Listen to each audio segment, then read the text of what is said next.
Amigos y hermanos, en el capítulo 2 de los Hebreos, el autor está presentando algo que tú y yo entendemos, conocemos y aceptamos por fe. No hay nadie más como nuestro Señor Jesucristo en autoridad, en belleza y en poder. Y es lo que el autor ha estado hablándonos de su persona y de su obra. Y por eso lo que vamos a estudiar en esta tarde se llama una salvación tan grande. Y vamos a explicar esto. Y los hebreos ya conocían un tipo de salvación. Ellos ya estaban familiarizados con Moisés como el libertador y ellos sabían acerca de la primer salvación que experimentó el pueblo de Israel. Ese evento lo encontramos en el capítulo 14 del Éxodo.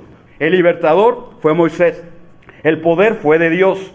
Y Dios lo sacó y todo judío conoce esa historia. Le llaman el Passover, la Pascua, la fiesta de liberación de esclavitud. Pero ahora el autor de los Hebreos nos escribe a poner atención a una salvación más grande que la que experimentaron los hebreos en tiempo de los egipcios. Y es aquí donde tenemos que poner la atención. Una salvación más grande que la de Moisés, repito, sí, amén. Una salvación más grande que ese poder de Éxodo 14, según el autor, esta salvación que anunciamos es más grande y más poderosa. Es necesario que pongamos mucha atención a lo que hemos oído, el mensaje del Evangelio, porque si el mensaje, aquí entramos en preguntas bíblicas. Versículo 2, repito, porque si el mensaje anunciado por los ángeles tuvo validez. Compadres y amigos, este versículo en sí mismo es un tantito difícil de entender. Porque cuando lo leí a la primera vista, a la primera lectura, me dije, caray, ¿cuál mensaje y cuáles ángeles? ¿Qué ángeles fueron los que hablaron? ¿A qué se refiere el autor en el versículo 2? Vamos a ver que la respuesta se encuentra en el contexto.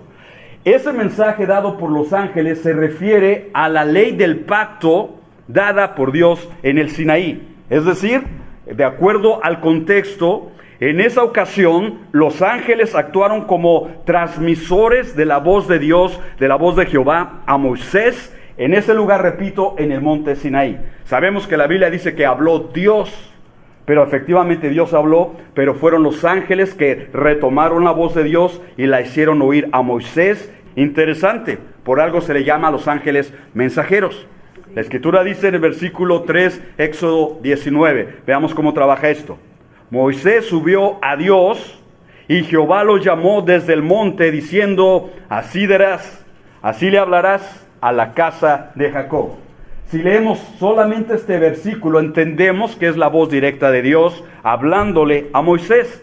Pero por toda la Biblia sabemos que esa voz fue transmitida por los ángeles. Hechos capítulo 7 dice, este es aquel Moisés que estuvo en la congregación del desierto, o allá en el desierto, y subraya lo que dice, con el ángel que le hablaba en el monte Sinaí.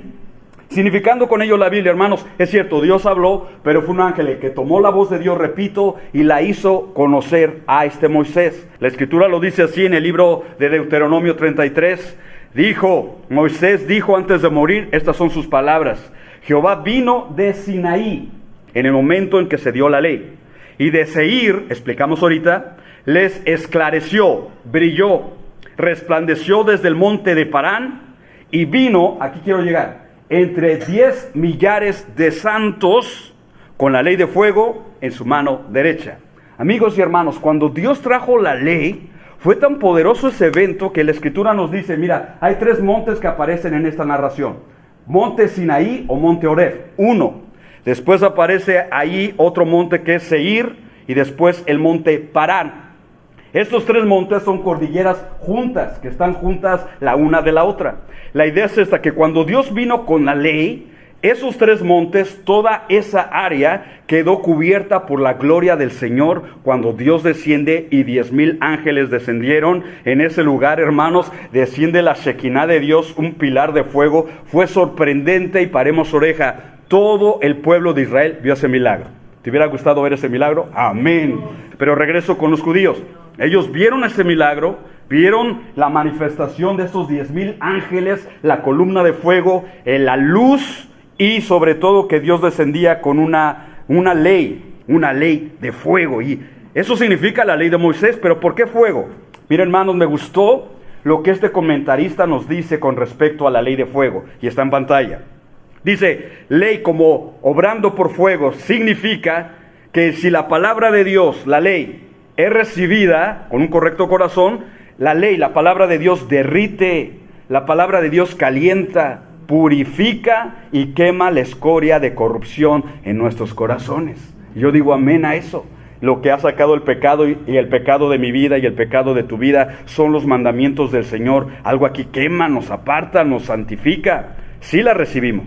Pero es la misma ley de fuego, dice el comentarista. Si la ley es rechazada, entonces esa ley de fuego endurece. Como el barro que lo metes a un horno de fuego, va todo blando, pero cuando se quema ahí con ese fuego, se endurece el barro. Lo mismo los corazones en incredulidad. Esa ley puede sellar con fuego, puede hacer doler, y en último de los casos, ese fuego destruye, y de esa manera entendemos por qué la ley bajó como un libro de fuego en el Antiguo Testamento. Hablemos más del ministerio de los ángeles en esta ocasión. Pablo en el libro de los Gálatas dice, ¿para qué sirve la ley? Bueno, fue añadida a causa de las transgresiones. Dios dio la ley a los humanos para que veamos que a cada momento estamos pecando, peca y peca y peca. Dios da la ley para que como un espejo nos demos cuenta, estamos fallándole a Dios. Dice el autor en este versículo, fue dada a causa de las transgresiones hasta que viniese la simiente. Es sencillo de entender, la ley de Moisés ya no está activa, compadres y amigos. No puedo entender cómo hay algunos evangélicos y cristianos que quieren regresarse a la ley de Moisés, a guardar los sábados, a practicar la circuncisión, a hacernos todo estilo judío. Miren, nadie ha podido guardar la ley de Moisés. Nuevo Testamento dice, esa ley estuvo vigente hasta que viniese la simiente. Estudiantes de la Biblia, ¿de qué simiente está hablando? Respondemos, amén. Cristo Jesús. Cuando nace Cristo Jesús, viene el nuevo pacto. El viejo pacto queda afuera, abolido, y viene la simiente, la semilla, el descendiente de David, y él es el que fue el que inauguró el nuevo pacto. Pero mira, regresando a la ley de Moisés, esa ley de Moisés fue ordenada por medio de ángeles en manos de un mediador. Otra vez, la Biblia dice, aparecieron los ángeles cuando Dios dio la ley de Moisés. Ángeles, 10,000 estuvieron allí presentes, y eso fue un ministerio glorioso. Vosotros recibiste la ley, otra vez dice, por disposición de ángeles, y no la guardasteis. Y qué bonita es la Biblia y qué directo, hermanos. En este versículo, otra vez ratifica, la ley fue dada por los ángeles al pueblo de Israel, y todos los judíos, como todos nosotros, no hemos podido guardar la ley de Dios. Ahora bien, entendemos que los ángeles de Dios estuvieron presentes en el momento en que Moisés recibió la ley. Y también entendemos que uno de esos ángeles, no conocemos su nombre, la Biblia no lo menciona, no lo identifica, pero uno de esos ángeles habló a Moisés las palabras de Dios, como transmisor. Dios habló y el ángel transmitió las palabras, y Moisés de esa manera recibió la ley. Ahora entendemos lo que significa el versículo 2, porque si el mensaje anunciado por medio de los ángeles tuvo validez, otra vez, la ley tuvo validez, fue válida, Antiguo Testamento, Antiguo Pacto, es cierto, tuvo validez, pero ya no tiene validez, esa es la implicación. Y toda transgresión y desobediencia recibió su justo castigo. Y volvemos a hacer clara la exposición de la palabra de Dios. Cuando usted y yo guardamos la palabra, hay bendición. Y ahorita vamos a ratificar eso en las Escrituras. Pero cuando nosotros y los judíos desobedecemos a la palabra, hermanos y amigos, paremos oreja, hay maldición. ¿Cómo está eso? Otra vez, explicamos. Cuando el hombre es obediente, somos bendecidos. Y cuando el hombre somos desobedientes, somos maldecidos. El problema no está en Dios, el problema está en nuestros corazones vendidos al pecado. Y es algo que muchos judíos no pueden entender todavía, y mucha gente no pueden entender. ¿Cuál? ¿Qué? Respuesta, que somos pecadores y necesitamos salvación en Cristo Jesús. Mira lo que dice la Biblia en Deuteronomio 28. Acontecerá, si no oyeres la voz de Jehová tu Dios, paremos oreja que esto es serio, porque aquí nos identificamos con la situación del hombre. Si no oyeres la voz de Jehová tu Dios, para procurar cumplir todos sus mandamientos, no nada más los que te gustan, Edgar, sino todos los mandamientos y los estatutos que yo te intimo hoy, que vendrán sobre ti todas estas maldiciones, y si corremos, te alcanzarán. ¿Nos gusta la idea? No son buenas noticias en realidad. Es la denuncia del pecado, es la denuncia de la realidad de los corazones de los hombres. Dios está diciendo, el día que falles a mis mandamientos, en ese día te alcanza la maldición. Versículo 20, y Jehová enviará contra ti la maldición, contrario de bendición. Y esto descubre la situación del ser humano. Jehová envía contra ti la maldición, el quebranto, el asombro en todo en cuanto pusieres la mano e hicieres, hasta que seas destruido y perezcas pronto a causa de la maldad. Aquí está, a causa de la maldad de tus obras por las cuales me habrás dejado. Hermanos, qué terrible es el dictamen de Dios. No es algo lindo, pero no es el fin de la historia. Deuteronomio lo dice con estas palabras: maldito sea quien no practique fielmente las palabras de esta ley. Y todo el pueblo diremos amén. Wow, hermanos, lo vuelvo a decir. Si todo judío leyera con atención, si toda persona que cuando hablamos con ellos me dicen y te dicen, es que yo ya leí la Biblia como 20 veces, ya me la sé de pasta a pasta. Este versículo nos llama la atención. Si hemos fallado, y la verdad es que hemos fallado, entonces somos malditos de parte de Dios por nuestra maldad. Es aquí donde encontramos que de parte de Dios tenemos una salvación más grande que la que recibieron los judíos en tierra de Egipto, más grande que la que ofreció Moisés. Tenemos una salvación más grande, y esa salvación se encuentra en la persona y en la obra de Cristo Jesús, y esto es algo interesante. Por esa razón, y justa razón, abramos los ojos del entendimiento para contemplar la hermosura del Evangelio. La Escritura dice en el 10, versículo 10, capítulo 3 de Gálatas, porque todos los que dependen de las obras de la ley están bajo maldición. Por eso, estudiantes de la Biblia, ayúdales a entender a aquellos que están guardando el sábado, ayúdales a entender a aquellos que están circuncidando, ayúdales a entender a aquellos que no comen carne de puerco, aquellos que por las obras de la ley están buscando ser justificados. Eso es totalmente innecesario a la luz del Nuevo Testamento. Nada. Si tú dependes, Edgar, Misión Vida, judíos en Jerusalén, donde estén, cualquier persona que depende de las obras de la ley para tratar de ser justificado, la Biblia dice, están bajo maldición. Porque escrito está, maldito todo aquel que no permaneciere en todas las cosas escritas en el libro de la ley para hacerlas. Esa es la situación real de los hombres. Malas noticias, pecado, destitución, maldición. Pero aquí entra el Evangelio. Versículo 13. Pero Cristo nos redimió de la maldición de la ley, hecho por nosotros maldición. Porque está escrito, maldito todo aquel que es colgado en un madero. Y nosotros ahora como creyentes decimos, bendito es Cristo Jesús por su gracia y su misericordia. ¿Qué estamos diciendo? Con esos versículos, hermanos, paremos oreja a esta idea. Solo Cristo y solo el sacrificio de Cristo Jesús es capaz de otorgarnos justicia, pureza, inocencia y salvación. Solo de Jesús, la sangre. Cristo experimentó el juicio de Dios por nosotros, y Cristo llevó nuestra maldición por nosotros. Esta es una muerte vicaria, significa una muerte de sustitución. El inocente por los pecadores, y esta es una salvación más grande. Ahora entendemos, vamos a regresar en Hebreos. Ahora entendemos por qué el autor de Hebreos está exhortando con mucha autoridad a aquellos a hebreos del primer siglo. ¿Cómo escaparemos, dice el 3? ¿Cómo escaparemos nosotros si descuidamos una salvación tan grande? Esta salvación que estamos hablando ahora es más grande, costó la sangre del Hijo de Dios. Él dejó su trono, dejó su gloria de la eternidad, vino a encarnarse. ¿Cómo podemos salirle al Salvador con esta chambonada de decirle, no me interesa tu obra, no quiero creer en ti, me regreso al mundo, no me interesa lo que hiciste por mí en la cruz? Esa es la implicación. ¿Cómo? Si una persona está en esa situación, ¿cómo podremos escapar si descuidamos una salvación tan grande? Significando, y lo ves ahí en pantalla, si la desobediencia al pacto antiguo de la ley de Moisés trajo juicio inmediato, hermanos, Los judíos que salieron de Egipto de 20 años para arriba quedaron tirados en el desierto. Esto es disculpa la palabra, una tontera. Salieron de Egipto para morir en el desierto. ¡Wow! ¡Qué grande lección! Está dejándonos saber, ok, salieron de Egipto, pero continuaron en Egipto, en el desierto, y por eso murieron en el desierto.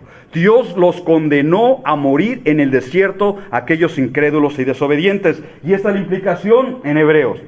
Si la desobediencia al pacto antiguo, lo repito, trajo juicio inmediato, ¿cuánto más severo será el juicio por la desobediencia al nuevo pacto del Evangelio de Salvación, que fue dado mediante el Señor Jesucristo, quien es mucho superior a los ángeles? Esta es la idea del autor, y estas son las palabras que está transmitiendo a su generación, y hasta nuestros días está llegando esta palabra de exhortación. ¿Cómo te atreves? Dios está hablándonos a todos los hombres. Si alguien está en esa situación, Dios dice, ¿cómo te atreves a despreciar semejante sacrificio de gracia y amor que Cristo Jesús estuvo dispuesto a hacer por nosotros? Aunque no lo entendamos bien, hermanos, hay gente que no le interesa Jesús, no le interesa su sacrificio, no le interesa su inversión, no le interesa que Él oró, Él pasó hambres, Él ayunó por nosotros, no le interesa nada, y la exhortación es clara y precisa. Esa clase de gente no se va a salir con la suya. Al final de cuentas, Dios va a ajustar las cuentas con todos los seres humanos. Sigamos adelante. Cuando estaba leyendo el versículo 3, ¿cómo escaparemos nosotros si descuidamos una salvación tan grande? Mi pregunta es, ¿cómo se descuida una salvación tan grande? Que básicamente uno puede descuidar una salvación tan grande en dos maneras. Lo vemos en pantalla.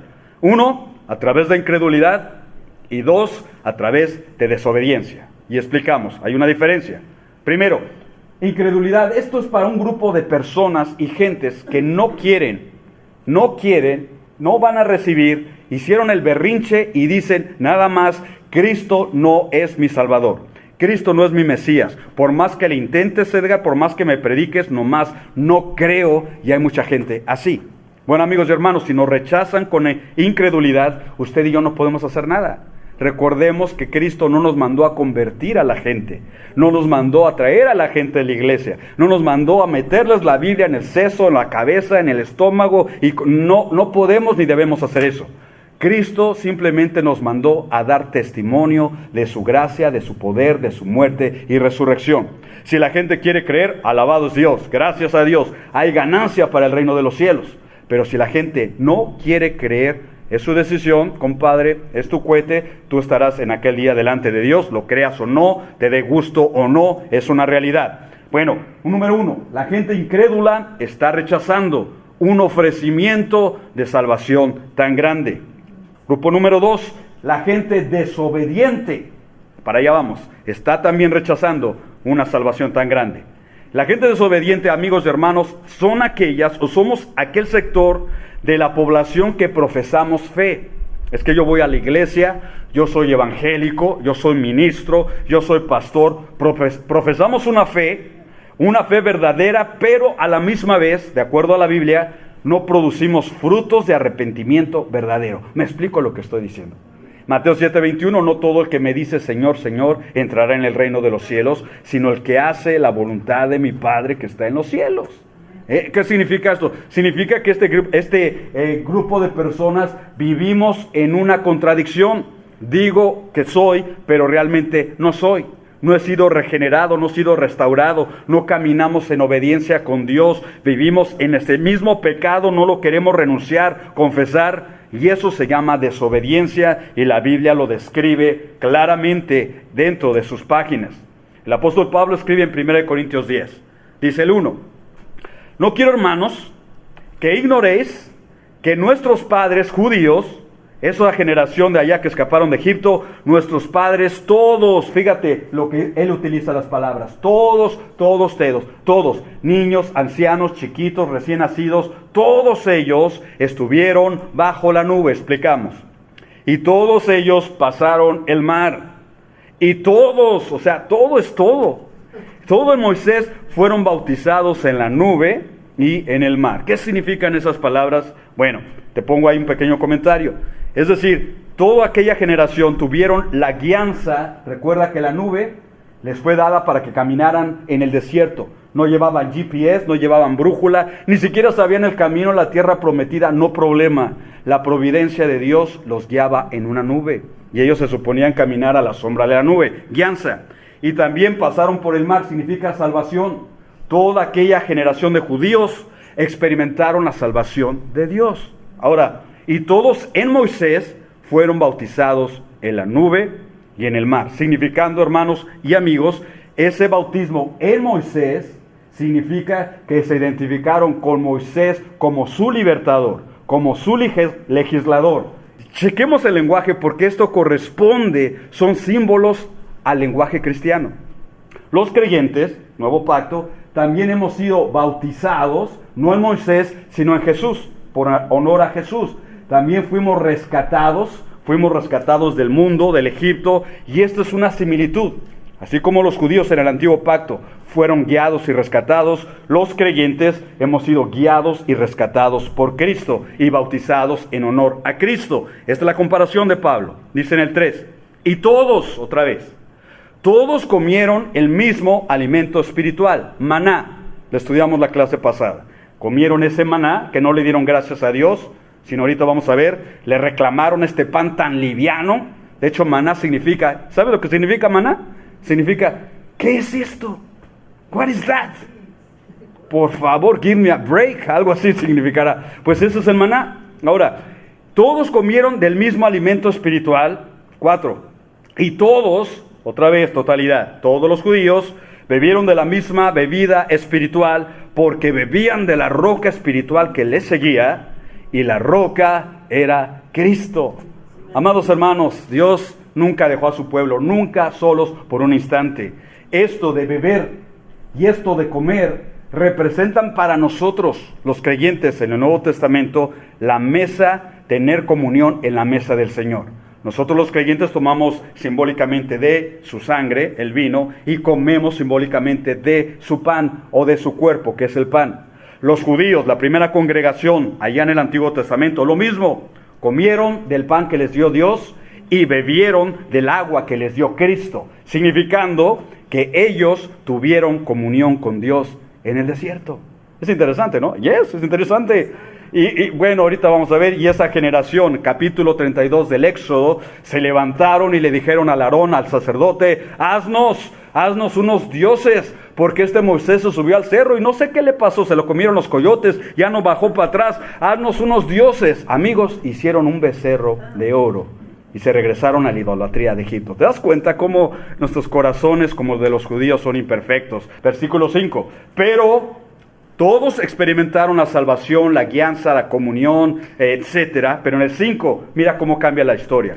Pero de los más de ellos, es una expresión en el español de la Reina Valera 60 que significa, en pocas palabras, la mayoría de ellos.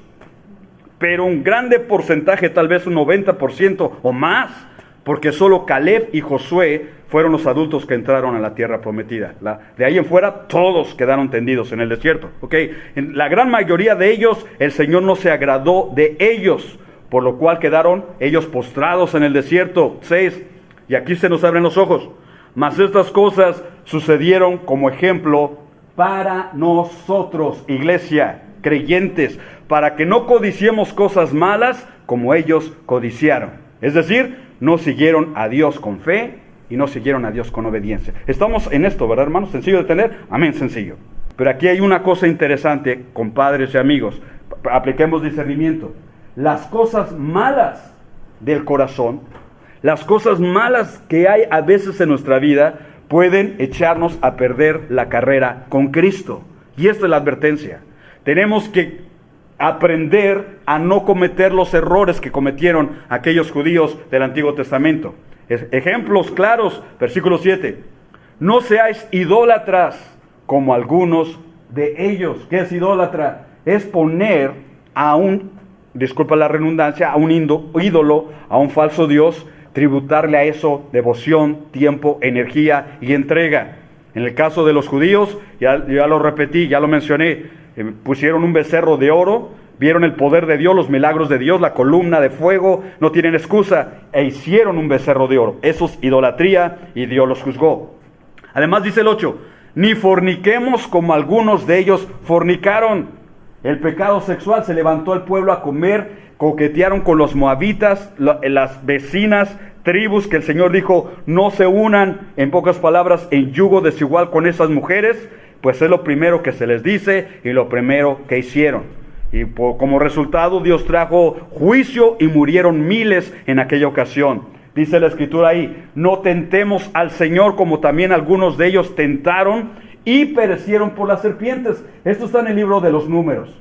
Y en el contexto del libro de los Números, eso de tentar al Señor no significa que lo tocaron, sino significa literalmente, en el contexto de Números, que le reclamaron al Señor por lo que Dios les daba de comer. Checa cómo es el corazón del hombre tan, ¿cómo puedo decirlo? Desagradecido, mal agradecido. Dios les está dando pan calientito, maná, no tienen que trabajar, no tienen que pagar, es gratis, compadres. Pero el pueblo, la nación, en lugar de decir gracias Señor por estos alimentos, como todos oramos, están diciendo, qué pan tan liviano, qué desabrido, ya me cansé de este maná. Y bueno, hermanos, y eso molestó al Señor. La Escritura dice en el versículo 10, ni murmuréis, como algunos de ellos murmuraron y perecieron por el destructor. Esa murmuración significa queja. Y hermanos, aprendo yo, y espero que ustedes también, que la jornada en el desierto no es fácil. Compadres y amigos, estamos comparando a los judíos con la vida de nosotros los creyentes.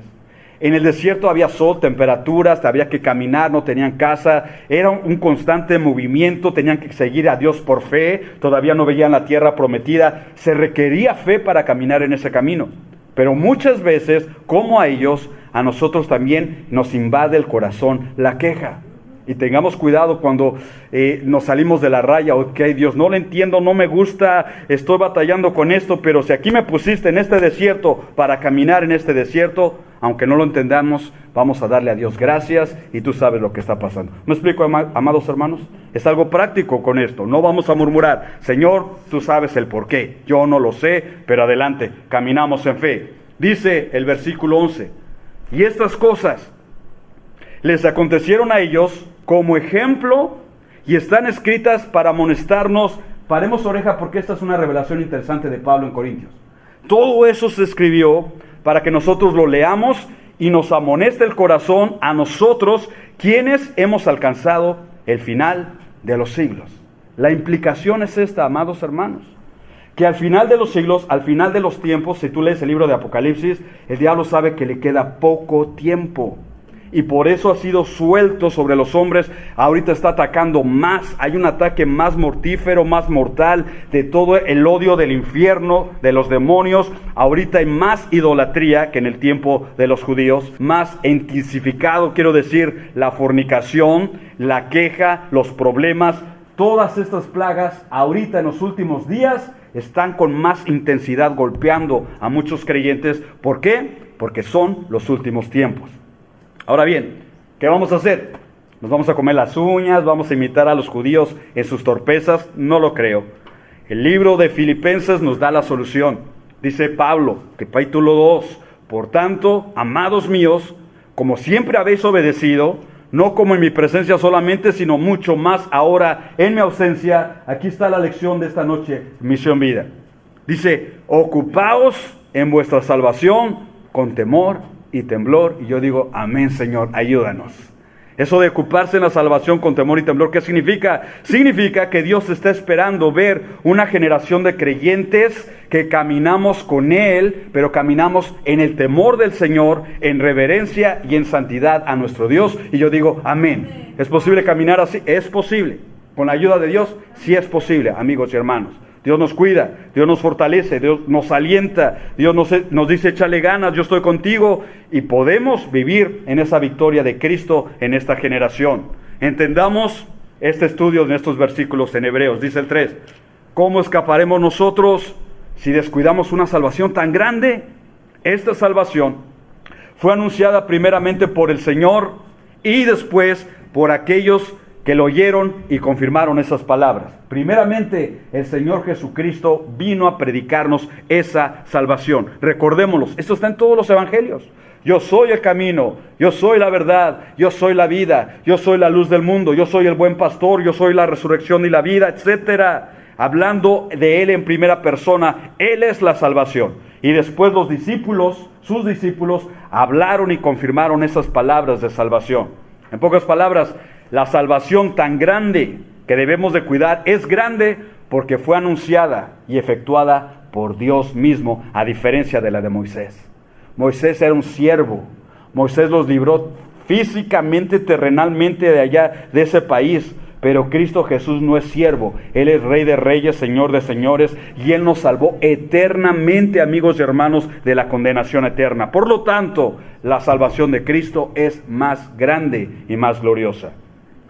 Dice el versículo 4, testificando Dios juntamente con ellos, con señales y prodigios y diversos milagros y repartimientos del Espíritu Santo según su voluntad. ¿Qué significa ese versículo glorioso en Hebreos? Bueno, significa que la salvación que tú y yo tenemos es más grande porque es vitalizada por milagros de Dios entre los receptores. Y me sorprende encontrar gente que ya no cree en milagros, que dice, no, eso era para los tiempos de Jesús, eso era para los apóstoles. Yo les pregunto con toda humildad, ¿dónde la Biblia dice que eso nada más era para Jesús y el tiempo de los apóstoles? En ninguna parte. Hay gente intelectual que niega la existencia de los milagros. Eso no puede suceder. Eso es mito de la gente. Esas son puras ignorancias de la gente. Pero cuando tú y yo leemos la Biblia tal y como está, entendemos que donde quiera que se está predicando el mensaje de la salvación de Cristo, nosotros somos utilizados como instrumentos